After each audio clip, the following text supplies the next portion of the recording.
माझ्या मनात पहिल्या दिवशी शंका आली।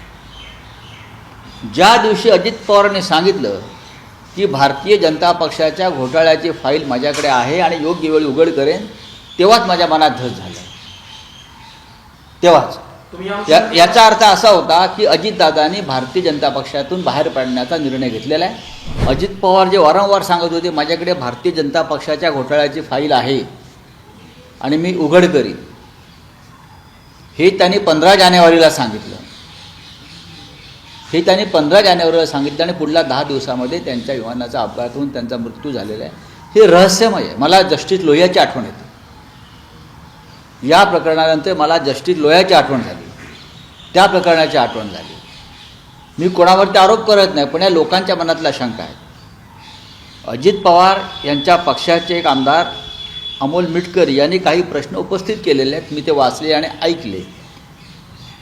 ते गंभीर स्वरूपाचे प्रश्न आहेत।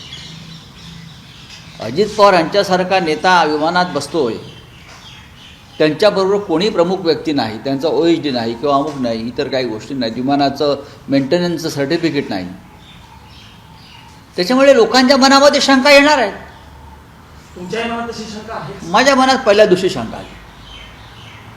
ज्या दिवशी अजित पवारांनी सांगितलं की भारतीय जनता पक्षाच्या घोटाळ्याची फाईल माझ्याकडे आहे आणि योग्य वेळी उघड करेन, तेव्हाच माझ्या मनात धस झालं।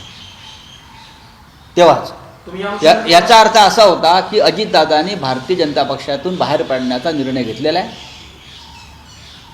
सरकारमधला एक डेप्युटी CM उघडपणे सांगतो की यांच्या घोटाळ्याची फाईल माझ्याकडे आहे। यांनी त्यावेळेला 1995च्या काळामध्ये काही कोटी रुपये सिंचन प्रकल्पाचं बजेट वाढवून ते पक्षनिधीमध्ये कसे वळवले,